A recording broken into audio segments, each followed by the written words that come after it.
Hello everyone and welcome back to Shuvra Deb with you, where I help you to prioritise and look after your own mental health and that of those you love and care about. Whilst my show is about raising awareness around mental health, I want to make it very clear at the outset that I'm not a medically qualified doctor and I'm not qualified to give you medical advice. If you are struggling with your mental health, then please reach out to your local mental health charity, call your national mental health helpline, or go and see your family practitioner. If you are feeling suicidal, please go to your nearest emergency department. Now, with that said, on today's show, I am going to take a slightly different approach to what I normally take. So you normally hear me speak for about 40 minutes to an hour about all sorts of different kinds of topics to do with mental health, spirituality, self-development. And on some of those shows, I host the most amazing guests and we have such interesting chats and conversations. But today, I would like to take the opportunity to offer a shorter episode, which I'll be doing more of from time to time. And I'm doing that in order to give you a quick boost of positivity and energy to get you going with your day, your week, just to make things a little bit more enjoyable and a little bit better for you. So today I am going to talk about the wonderful and incredible world of Reiki healing, and I'm also going to touch on breathwork. And I'm going to talk about the benefits of Reiki and of breathwork, of having a breathwork practice. I'll speak first about Reiki and then I will move on to speak about breathwork. But before I get into all of that, perhaps it would help to start with a little bit of a definition to talk about what Reiki even means. So it's spelt R-E-I-K-I, Reiki. And Reiki is a Japanese word meaning universal life force energy. The Rei, R-E-I, is the universal bit, and the Ki, K-I, is a bit like the word Chi, which you may have heard, meaning energy or life force energy. Think about it in this way, if you will. The rays of the sun, they are everywhere, especially here in the Caribbean. I mean, you can't tell right now because I'm in the studio, but it's beautiful and sunny outside. So you've got the rays of the sun, similar to the universe. Well, the sun is in the universe, right? So Reiki. Reiki is all about harnessing and channeling that life force energy. And the way that that's done, if you're in a Reiki healing session, is that the practitioner will use their body as the channel, will become the hollow reed to administer the treatment to their client. At the core of Reiki is the belief that energy is everywhere, that we are all energy, that we are all made up of energy. You are energy, I am energy, everything around us is energy. And indeed, Einstein's theory of special relativity tells us that energy is matter, matter is energy, and one can be transmuted from something to the other. Think about it in this way when it comes to people and the energy that people may have. So you go to an event, whether it's a conference or some kind of networking event, and you're introduced to somebody that you've never met, and for the first time you're meeting them. But even before you get talking, even before the formal introduction is made, you have this feeling, there's perhaps this connection, this sense of a click with that person. That's energy. You're feeling their energy, they're feeling yours, and you're responding to each other's energies. So then when you are introduced and you start talking and you get to know each other, you may become very good friends. You may even get married. That's energy. Equally, conversely to that, you may be at a social gathering, at some kind of networking event, and again, before you are even properly introduced to a different person, you have a different kind of feeling. You don't quite gel, you don't feel drawn to that person, and you're not that interested, and they're not that interested in you. And that again is energy. You're picking up on perhaps some kind of a disconnect or some kind of barrier or something that person might have up. So that's how energy in people works.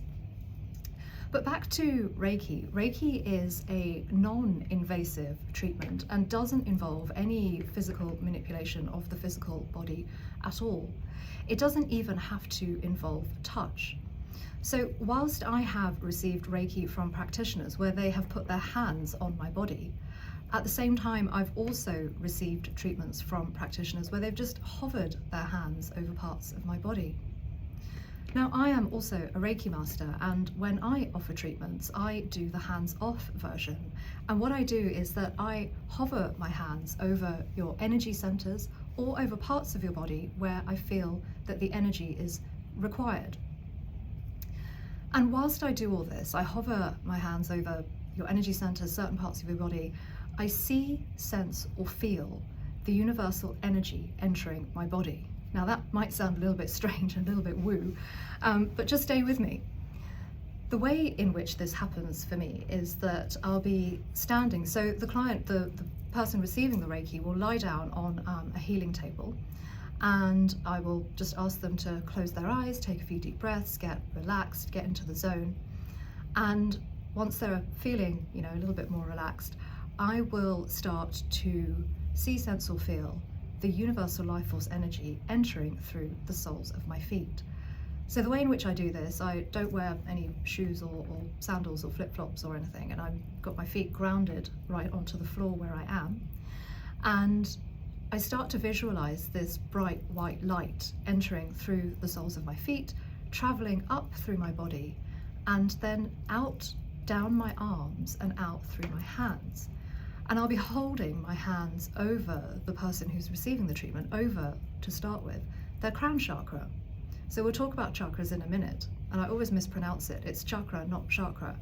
But anyway, so there I am. I'm visualizing or seeing, sensing, feeling this white light, the universal life force energy coming through me, and then exiting through my hands and onto the person who's receiving the healing, onto their body, their energy center. So what I do is I travel down the 7 main chakras, and just to give you an idea, for those of you watching this on video, this is a beautiful little depiction of the chakras. So we start with the crown at the top here, often represented by this sort of purplish color or a white color. And the crown chakra is our connection to God, to spirit, to the universe, whatever you believe in that sense of the mystical. Then below that you have the third eye chakra, which is the brow center in between your eyebrows, and that is your intuition center. Below that, the blue one, that's your throat chakra, and that is your place of communication. So for example, if you're struggling with some form of communication, if there's something that you want to tell someone, but for some reason you're just not able to do it, you're not feeling comfortable to do it, that might turn up as a symptom in the throat. You may get a tickly cough, you may get a sore throat. The way this manifests for me is actually sometimes, not every time, but sometimes if I'm giving a live talk or running a workshop or that kind of thing, if I'm feeling a bit nervous beforehand, not only will my heart beat a little bit faster, but I'll start to get a bit of a dry throat and I'll get a dry cough.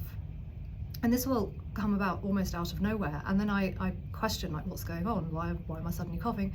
And then I'll realize, oh, it's because I'm a little bit nervous. And so, I have that awareness.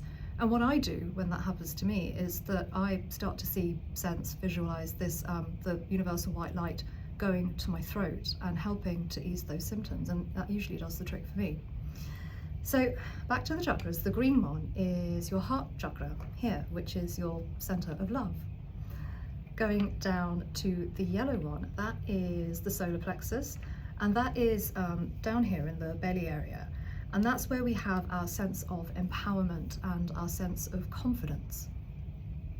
Below that is the sacral chakra, which is located in the pelvic area, and that's the area of fertility and of creativity and also of emotion. And then at the very bottom, the red one is the root chakra, and that signifies, well, our root. So if you imagine it like a tree, so trees have roots root into the ground. So the root chakra is our sense of connection, our sense of stability in this world.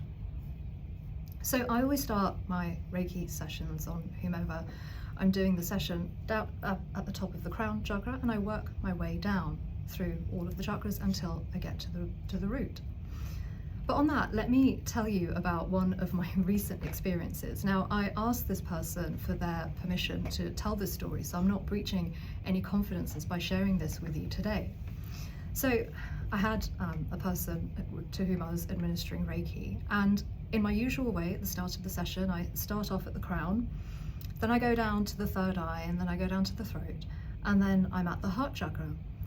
And then as I'm at the heart, I feel this pull, this almost magnetism, where my hands, the energy that's coming through my hands, are being drawn to this person's upper left arm. And so I kind of, I followed that. I followed the intuition, I followed the call, and excuse me, I went to the upper left arm. Now, of course, my thinking mind then gets involved and starts to say, well, this person's not injured, nothing like that has been mentioned, they didn't come in clutching their arm in pain, and all of that stuff is what happens when our minds kind of get involved. Anyway, I went through that, I let those thoughts come in, I also let them leave, and I carried on. So I went down the rest of this person's body, and at the end of the session, I always like to leave about 10 minutes or so to come back to certain body parts that may need some more energy. So for example, a sore hip, a sore neck, a sore shoulder, something like that. Anyway, the energy again pulled my hands right back to this person's upper left arm. So I went with it and stayed at their upper left arm for a good few minutes towards the end of the session. And then at the very end, there's about 10 minutes or so where I speak to the person for whom I've given the Reiki, and tell them what came up for me during the session, what I saw, what I sensed, what I felt, and they also share their experience. Now, chatting to this person, I said to them, this is going to sound, whatever it sounds like, but I couldn't get away from your upper left arm. Every time I tried to go back to your sort of energy centers, I kept being called back to give the energy to your upper left arm. And this person started to laugh, and I thought, oh no, what did I say? Anyway, they laugh, and then they say, how did you do that? How did you know? And they say, I was at the tattoo parlor yesterday for a very long session, about half a day. And my upper left arm is where the tattoo has gone, and it's been causing me soreness and pain ever since. And then again, they say to me, how did you do that? How did you know?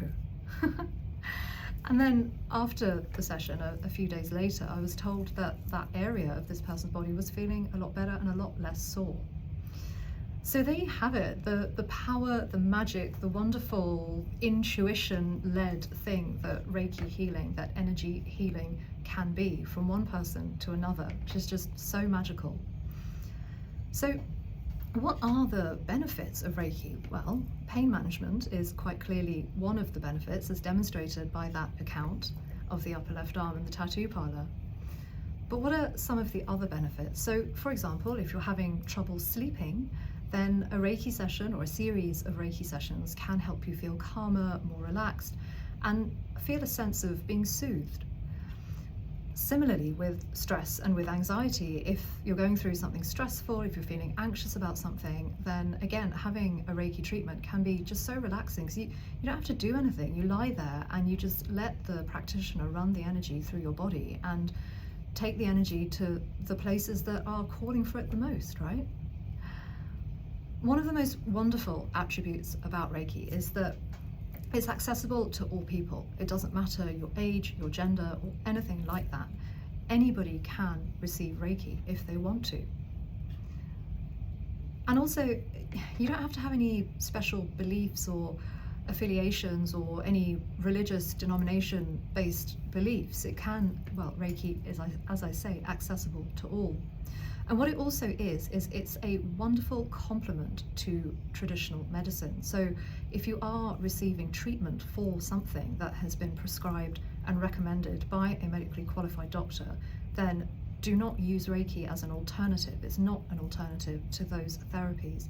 It's a wonderful add-on and a huge complement when it comes to having some kind of medical therapy or procedure or some other doctor recommended treatment. Anyway, so Reiki is just so versatile and it's so easy to be the recipient of. So I really encourage you to go out there and to receive a treatment, because, you know, why not? So the other aspect of physical, mental, spiritual and emotional wellness that I wanted to touch on today was the advantages and benefits of breath work. Now, you hear me talk about this quite a lot for my regular listeners, and the reason is that breathwork is just so beneficial for your overall health. It can help to calm things like sleep disorders, it can help to alleviate stress, it can help to alleviate anxiety. So let's just together do a quick breath practice. If you're not driving and if you're not operating any machinery, which I assume you're not if you're watching me on the video here, and if you're comfortable with doing this, as we get into this practice, just gently close your eyes. Just close your eyes gently. And perhaps you're sitting down. And if you're sitting down, uncross your legs and uncross your arms. And ground your feet into the ground below you. And perhaps hold your hands up, palms facing up, resting on your thighs. Now, as you start to do this, just start to focus in on your breath, feeling your breath going into your belly and then back out again, either out through your mouth with a sigh or out through your nose, whichever you're most comfortable with. Now, as you're sitting, focusing on your breath, let your facial muscles relax. Relax your brow center, relax the skin, the area around your eyes. Relax your lips and loosen your jaw. And just release any tension that you may be holding in your face. And then as you deepen into the practice, let your shoulders drop away from your ears. Just relaxing your entire upper body, and then feeling that relaxation going down through the rest of your body. Focusing on your breath. Take one deep breath into your belly, filling your belly full with your breath. And then breathe out, either with a sigh or gently through your nose, releasing any tension, letting go of anything that's no longer serving you. And you can gently place one of your hands on your belly as you feel the breath going in and your belly rising, if that helps you. So do that again. Breathe deep into your belly, filling it with the air from your lungs. And then breathe out, slowly releasing anything that's no longer serving you. Now repeat this breath cycle just 3 times. Breathing in to your belly and breathing out, releasing anything that's no longer serving you. Breathing in, breathing out, releasing whatever you want to let go of. And one more time, breathing in and out. Now, if you had your eyes closed, gently flutter your eyelids open. I hope that most, if not all of you, are feeling just a little bit more of a sense of relaxation, of calm, just a little bit more centered perhaps, and a bit more grounded. And if you're not quite there yet, then I hope that that practice brought attention to your breath, and the fact that of all of your vital systems that keep your body going, your heart, your blood flow, your breath is the one thing that you can take control of, and you can use your breath as a calming device at any time of the day, wherever you are, just breathing in deeply and letting it go again. So with all of that, it was a very brief show today compared to my usual hour-long or 40-minute episodes as I do. I hope that by speaking to you today about the benefits of Reiki healing and then doing that quick breathwork practice at the end, I hope that I've been able to show you some of the benefits of each of those things. And if you are feeling stressed or anxious, or you just want to do something relaxing, then I really encourage you to go and get a Reiki session and try some breath work. Thanks for listening. Bye for now.